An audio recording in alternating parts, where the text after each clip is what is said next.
Hey everyone, and welcome back to my Rebel channel. As promised, I am back to talk about Real Housewives of Potomac Season 7 full recap. It's going to be similar to my Roa, Married to Medicine, Real Housewives of Dubai. Normally I talk about the full storylines, some fashions, emphasis on the reunion. I give my feedback, welcome your feedback. We talk about everything in between and then discuss what we want to see going forward. I normally like to start my videos talking about the confessional look because Potomac took us on an emotional roller coaster. We do not have time to even discuss that. So when it comes to the taglines, reunion looks, confessional looks, the cast photos, all of that will be down in the description. Now on to the cast. We learned everybody from season 6 was coming back. We had 2 newbies. They were friends of, well, Charisse really wasn't a newbie. She's the reason the show is here in the first place. And then you have Jacquline, who was a childhood friend of Mia. But really quickly, before we get into all that, I like to congratulate the women. I feel like it doesn't matter whether you dislike somebody. At some point in our life, we all are going to have accomplishments and it should be discussed. So first off, I want to congratulate Robin and Giselle on having 5 million downloads when it comes to their podcast. Giselle posted that her and Robin will be on the Black Effect Podcast Festival. Robin still has her embellished cap line. Candace just dropped her deluxe album not that long ago and she is currently in her acting bag. Mia has her luxury and wellness brand Amelia in London. Then we have Wendy, who was recently named one of Howard's Trailblazing Women of the Year for 2023. Karen has her Evening with the Grand Dames and Friends variety show that is currently still going strong. And Ashley has her 6-city tour, The Wives Drag Brunch. So let's not waste any more time and go ahead and get into it. I first want to start off with, and this is not in any particular order, Ashley. No one wants to see anyone go through a divorce, but I know I am not the only one that was anticipating Ashley gaining her independence and getting what she deserved for season 7. Throughout the years, essentially, she is doing what we see Robin doing right now, defending a husband and their infidelities along with other allegations. And don't get me wrong, you should definitely defend your husband, but to what point? Ashley has been married to Michael since she was 25, and we all know the age-old saying of how older men normally prefer younger women because some of them can seem impressionable, and that may just be Ashley, and here's why. He essentially took care of everything for her over the years to the point that Ashley admits that she doesn't know how to take care of herself financially outside of Michael. In the beginning, I was here for her storyline of her separation, her finding who she is, standing on what she wants from a marriage, but then we soon learned that while she may have moved out, all she did was gain 2 sides of the same coin when it comes to independence and their, I'm gonna put heavy quotations, of a divorce. Buying a house together at this point would probably not be the best next step. An LLC with a house in his name? Man, what kind of life are you living? Are you like getting a divorce? Or like creating another business? I don't have answers right now. That's why you need somebody who is legally experienced. You don't want to be in a position where this guy is pulling your strings for your future. I added those clips because we learned that while they did buy the home in an LLC, this has some benefits of protecting you personally, but Ashley just put herself in the same situation of needing Michael financially. Going to college, I learned about the benefits of having an LLC, buying property under it, something that is a familiar term, but if you do more research, there are so many downsides to it that can definitely come back and bite Ashley more than she has already bitten herself when it comes to those post-nuptial agreements that she signed without an attorney. When it comes to the mortgage, shareholders, LLC members are not liable for the debt. I'm not sure if Ashley is actually an LLC member. Could say anything to kind of defend Michael. Ashley risks all that falling on her because she did state that whatever is purchased with Michael's old money, she has no rights to. And we can't forget that a lot of their assets, ventures, Michael did purchase with his old money. So she doesn't walk away with half of everything. She may get something for spousal, but not a lot.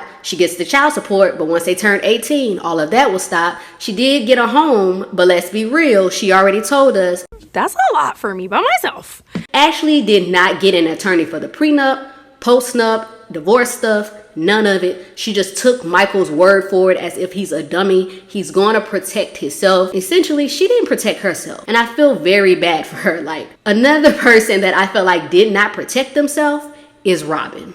Robin's storyline was about her and Juan getting married again and planning for an intimate ceremony. I will say that getting married should be a beautiful thing. It should be full of bliss because it should be about you spending the rest of your life with somebody that you love, somebody that you're ready to just hang everything up for. But I will admit that there is a lot of woes that took place before and after this ceremony, with myself and many of us thinking they won't make it down the aisle. And maybe some stuff wasn't the best decision because I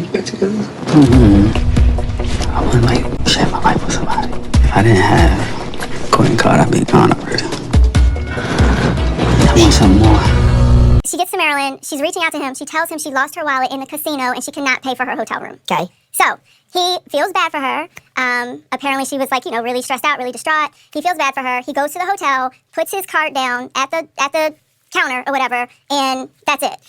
The last clip came out when we learned about the Dixons eloping after the season wrap, and this is why Bravo gave us the Watch What Happens live episode and the unseen footage at the end of the reunion, because Robin, based on her philosophy, this wouldn't be something that happened right then and there, so she wouldn't bring it up on the show. And here's the thing, she has the right, like anybody else, to share whatever aspects of her life she wants to share, but for her and Giselle to expect others to share more when they aren't bringing much, or dare I say, they aren't bringing real things to the show. Also, I feel like it was weird for her to explain what was going on by making people pay to hear it on a podcast when Bravo is paying you to do the same exact thing. The extra footage that was revealed at the end of the reunion was a waste of time. No new details were given other than Ebony and Andy's facial expressions, because everybody knows Robin is lying about the situation. The statements given just didn't make sense, and she kind of contradicted herself a lot. The list could go on, but at the reunion we saw Robin say that her and Juan did get a prenup. I didn't understand the prenup only because, you're going to go 50-50, so was it really needed?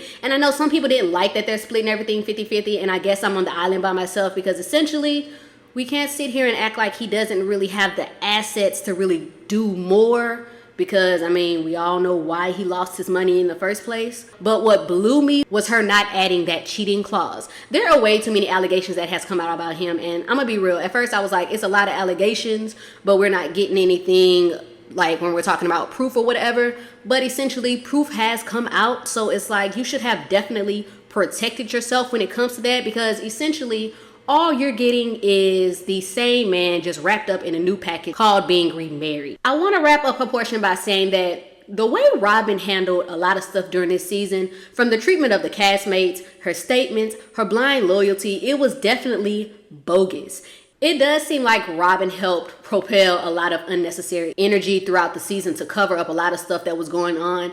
I was reading some comments, and it was weird how during season 6, Giselle and Robin came at Wendy with the Eddie allegations, but this is around the same time that Juan was communicating with the woman from Canada. Then this season there are allegations about Chris, them bringing up rumors about Karen, the fight with Wendy and Mia, but was that all to cover up the fact that the woman was gonna come forward? Another group that I felt tried to make Chris the scapegoat this season is Giselle, Ashley, Deborah, and we can even throw Mia in there. I want to start with Ashley because her situation with Chris kind of kick-started everything. Ashley revealed that she received DMs from Chris about her coming to the W. She brought it to Robin, but because her and Candace were turning a new leaf, Ashley said that she wanted to bring it up to her outside of the group. And I will say that I gave her the benefit of the doubt at first, only because of how she handled it. But let's be real, Ashley is 34, 35, and I bring up her age because Instagram came out when she was like 22. Ashley knows how Instagram works. When you respond to a story, it automatically goes to your DMs. So she knew what she was doing there by trying to keep that story going on throughout the whole season. Then she revealed it to Robin and Giselle. Giselle immediately brought up what happened at the season 6 reunion and said that Chris made her feel uncomfortable. And here's the thing.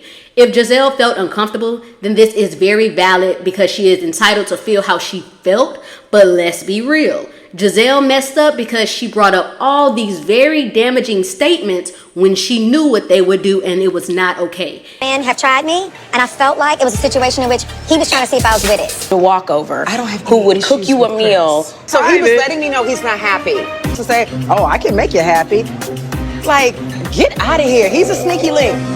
The list can go on, so it makes it seem like you are lying about everything. And at this point, I feel like it's safe to say that she was lying. I say that because Giselle has a way of spicing up information by using keywords, flipping scenarios to make it fit whatever narrative happened in her mind, but not perfectly, because if you are wise to it, you'll be able to see how mendacious she really is. But shout out to DJ Richie Scott. He is one of the few YouTubers that I love to watch. He gets everybody to come onto his show. He's very fair. He allows them to speak their truth, creates a safe environment, and Chris chose to go on his channel and reveal key information that led to him and Giselle's conversation, what happened afterwards, and some other shocking allegations that followed months after. But it doesn't seem far-fetched though. I was mad at Giselle and Robin for suggesting that Here's something funny.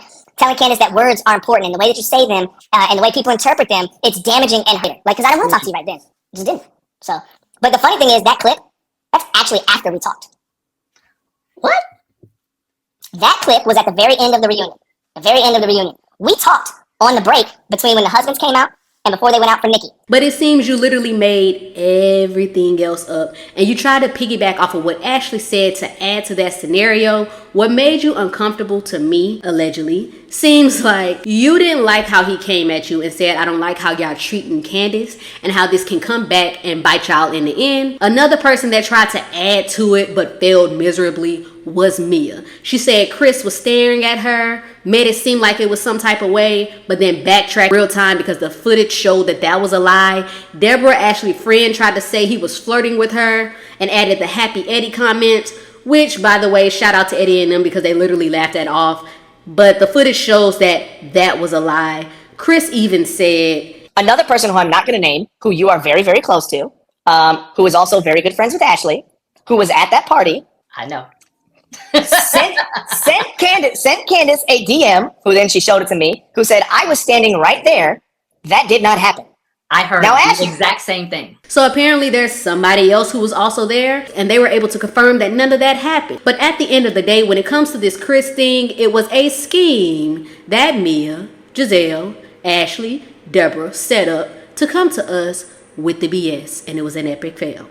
Another scheme that happened on the show is Mia versus Jacquline. I will admit that at one point I was more interested in finding out what really happened with them. At the beginning of the season, Jacqueline did have Mia's back when Giselle came at her with the no cancer versus no cancer thing, which was tacky, but it quickly turned left because on the Miami trip, we started to see the little things that Mia does to try to be more favorable in the women's eyes. And it had us looking at her like, ma'am, what? While it is annoying if you go on a trip and your friend doesn't have anything, but to talk to them super spicy and then to reveal that she uses your husband's razors now, I'm not going to sit here and act like I wasn't like, girl, that is nasty. There's no way around that. But we didn't need to know that. And it's not just Mia. I'm going to throw Jacqueline in here because she is just as fault because she revealed at the reunion that she was in on the plot. All this means is, what else were you okay with? Were you in on the sharing the X plot? Not answering whether or not you and Mia shared Gordon, lying about them buying your car. When it comes to Mia and Jacqueline, y'all were in on pushing this lie for the whole season. It's just Mia probably took it a step too further and now you're uncomfortable to where it's like, we feel bad for you, but I can't really feel bad for you because you are just as accountable for this situation as Mia. Texting the cast about Jacqueline losing her home, being on food stamps and etc. Jacqueline did deny it, but let's be real. No one knows when they're going to be down and out. Y'all don't know where you're going to be next month, where you're going to be tomorrow. So if this was to be true, why would you out your friend for that and try to bash her for that when you're essentially going through the same exact thing? You can't trust people like that. They're passive aggressive. They got insides for you. When I say they got insides for you, they on the outside sweet to you, and you'll never know. But on the inside, they got insides out for you. You better, you can't trust people like that. No. Once she showed where she is now, there's no going backwards. Because if it wasn't so much for the job thing, the way she got Jackie off the show, the way she went around and tried to get her fired, what if she had succeeded? Shout out to MIMS. He's another YouTuber that I love to watch. He gets great reviews. I'm going to have that in the description if you want to learn more behind what really happened between Jacqueline and Mia. Throughout the season, there are multiple factors that has a lot of us ready to tune out of Potomac. And I honestly don't want to see them fall into that category of basketball wives. And I'll be honest, I have not watched them in a very long time. But that category is colorism. At this point, we all know the definition of colorism. We all know the colorism, the isms and non-isms that fall under that racism umbrella. I mean, we have favoritism, racism, sexism, featureism, colorism, texturism, ageism, classism, prejudice, so much more. All of that deriving from discrimination. The control and divide concept isn't just a part of our race. It is also a part of the subcategories of nationality. The modern term goes back to colonial times, the gist of how and why many were brought here. And if your ancestors were already here, this is why your ancestors had to adhere adhere to a new way. The statement I just made doesn't just apply to us, it applies to white people. And before y'all be like, what is this girl talking about? Tune in really quickly. It applies to white people when we're talking about specifically their voyage. Many of them had to exchange their nationalities in order to check off the box of white to receive the benefits of the so-called American dream. We had to do the same exact thing. The only difference is we didn't get those benefits unless you fit into a specific category that sets you on a pedestal. But let's be clear, discrimination goes far back as like biblical times. It was just under like a different realm. You had religion, ethnic groups, everything that's based off of money, ownership, and how to divide a group to keep them from rising up. It was taken a step further during colonial times, hence the box of black and white. Hence, if you're black, you see the light skin, dark skin conversation, something that was used to describe us today. But let's be real, this term is about how closely you appear to that specific white race to receive those perks that are given compared to others. Colorisms, isms, and all the other stuff that fall under that discrimination term are literally subconsciously embedded in everything since the beginning of time. I mean, we heard the sayings. Get out of the sun, you're getting darker. Viewing someone of a darker skin tone as violent or aggressive, but not the same for somebody else that's vice versa. The paper bag test for high society. The list can go on, especially if you're like me and you're from Louisiana. We have been a witness to it. If you don't understand or know what colorism is or all the other isms, then I advise you to dig a little further than what your school system has taught you, because let's be clear, history is about telling the story of what you think is important, how you want to paint a narrative, and what you want to leave behind, and how you're going to dim key details. So to act as if you don't know what it is, or if it is not a subconscious category within any room that you walk into, that is considered non-progressive, because how can you call out one, i.e. racism, and not understand how the others subordinates of it? And the only thing that changed this conversation is simply to first recognize it, two, move within those spaces in a better way to help everyone of any different background when you're talking about skin tones, because we're specifically talking about colorism right now, and to understand and teach everything so that there will be some sort of change. Also, I have seen some people debating on social media saying there's only people with darker descents that's saying this is a factor within the show, and I want to change that narrative really quick. I don't do this often, but I am a woman who is considered to be of lighter descent. Sometimes I tan and I can get it a little darker, especially whenever I ran track. I have eyes that change colors. All I'm trying to state is it does not matter what background you come from. You cannot allow that to be an excuse for why you don't understand something when it is subconsciously or even purposefully going around within our communities. We do ourselves, our community, and humanity as a whole a disservice when we willfully ignore what is within our faces. Because let's be real, this is not just a problem within America. If you cross the ocean, they're having the same discussions. Now that I got that out of the way, this is why many people believe colorism definitely is playing way too much of a factor in Potomac. And act as if you are the victim. You are the reason that women cannot come forward with sexual assault and sexual misconduct allegations. Because you sit up here with your privileged white look and you think you can say whatever the you want to say, and no one is going to bat an eyelash. Wait.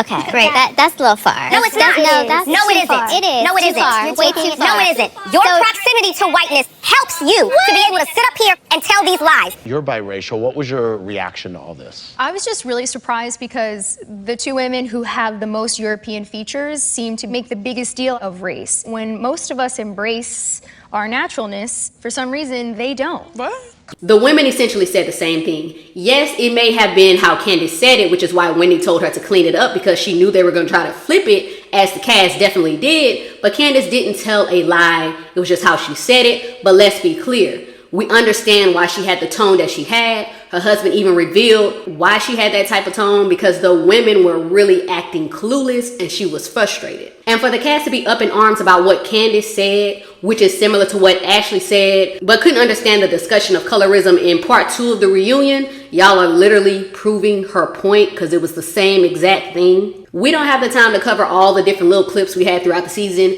or other seasons to talk about the colorism issue, but let's be real. There is a double standard when it comes to certain people on this cast, and it's not just the cast. We can even throw production in there, and I only say this because somebody in my last video commented this right here. And if they really do have the same producers as Basketball Wives from that time, then we understand why this was allowed to be pushed for so long. Then there were discussions about Atlanta. Some people were saying, well, why are y'all upset about Atlanta? Let's be real. Phaedra made some statements about Candy. She got the boot because the cast chose to take a stand. She may be on Married to Medicine now, but look at how long that took. She had her consequences. Portia was demoted at one point. They had the racism conversation. Everybody understood that, but when we talked about this, I digress. Do I think everybody on the show is colorist? No. Do a lot of them play into the colorism issue? Yes, consciously and, subconsciously. Was the conversation on colorism handled well during the reunion? Yes and no. We can only get so much because, we don't have time to cover everything. You only get like an hour for the reunion episode per episode. But let's be real, more time could have gone towards that. I mean, we didn't need the Robin thing at the end of part 3. And then the conversation with Karen and Cherise. I'll get into that a little later, but that could have filled in that space. Should Andy have held that colorism conversation? I see it both ways. I understand why he had to sit out and why he said he wanted to educate himself. But I also agree with the argument of why is it always us that have to educate people about something that falls within those isms? Let's be real, they fall from the same sword. Should they have asked the cast if they wanted a moderator? I think I respect the idea of it. I just don't think it was wise.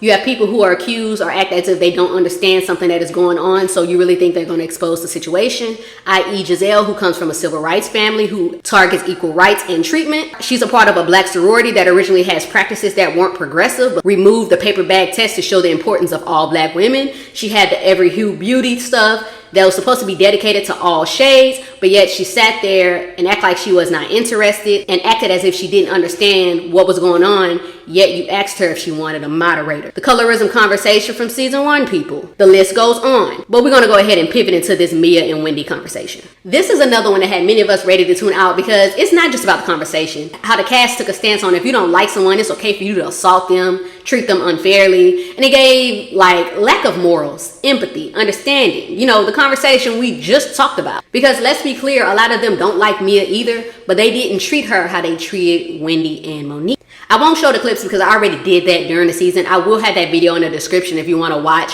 and understand the play-by-play or whatever. But at the reunion, Mia backtracked. She didn't take accountability, but when she was on social media a few months ago, she apologized. And when she did that, I felt like she didn't mean it and she only said it because she was getting backlash, and she proved that at the reunion. Now, I will say I don't agree with how people harassed her in the DMs, under photos with the kids. I felt like that took it a step too far. Essentially, Mia lied. She started an argument out of nowhere, looked crazy, did the most, beat herself up, and wasn't held accountable as she stuck her nose into something that she knew nothing about. The majority made Wendy an outcast when she didn't deserve any of it from that unwarranted altercation. I mean, we have Rob and also holding cameras. That did give the term of Karen, because why did you have to show that one-sided footage? Hey. Why did Mia try to kick Candace and Ashley out of the house? Because they wanted to go check on Wendy. Yay.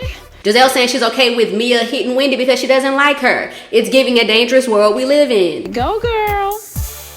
Since we mentioned Mia, I want to talk about her line. I feel like that can be a deeper video. We got a good 8 to 10 minute video to talk about that. Allegedly, I'm gonna throw that in there because we know she's been coming for people. But essentially throughout the past 2 years since Mia been on here, a lot of stuff just don't be adding up. And other people on the show do lie. I'm not gonna act like, Giselle, she said a lot of stuff that is very detrimental. We can even throw the friend of Deborah up in there. And there's other people that do lie on the show. But quickly, I want to talk about some other stuff that wasn't major, but I still feel like we should talk about it a little bit. Battle of the Live show. It was cool to see the women have some fun, see some achievements, them competing and comparing. It was funny. Candace's music video with her and Trina, we got to see her succeed and doing a lot of great things. I'm glad the egg retrieval went really well for Candace. The family fun day thing, I did laugh at Mia's confessional. Robin is pretty regular, so I really wasn't expecting a whole...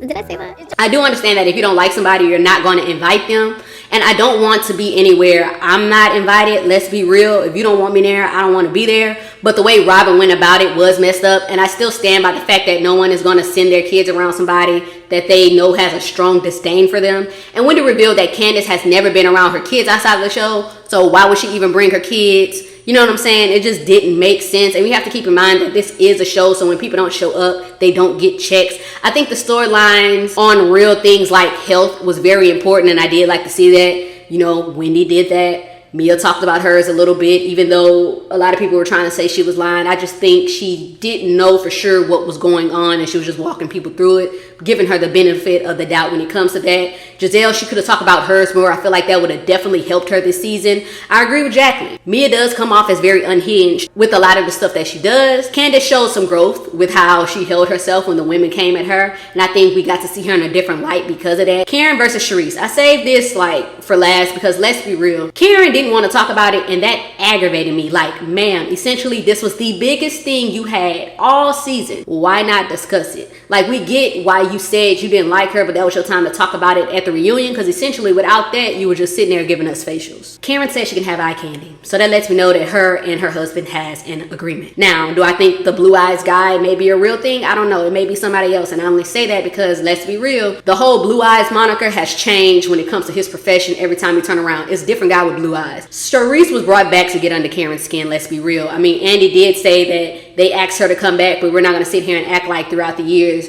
we didn't hear people basically say, yeah, Charisse was supposed to be a part of this storyline and bringing this to the forefront. So that lets me know her way of getting on the show was to bring a lot of the drama back. And Andy may have asked her, but you were definitely there to get under Karen's skin, because other than that, what did we really get from Charisse this season to even understand why they wanted her back on the show? Overall thoughts. Did the reunion need 3 parts? Yes, it just wasn't executed. I liked the season at first, but it kind of like turned me off as it went along. It was way too many detrimental lies said about people that can definitely ruin their lives in general. I feel like you shouldn't take it that far. So essentially the season began to just fall flat for me. Do I think everyone should come back? I normally believe everybody can redeem themselves. Everybody should be given second chances, but let's be real, at this point, after everything that has happened and continues to happen, no accountability, at this point, I feel like we got to see a shakeup. You have to see a shakeup to get a different type of dynamic, or people are going to just be drained, and we're going to see Potomac go down the drain. Going to really like stop watching it. So let me know what you thought. Do you agree with my comments? Do you not agree? And I will see y'all really soon with my next video.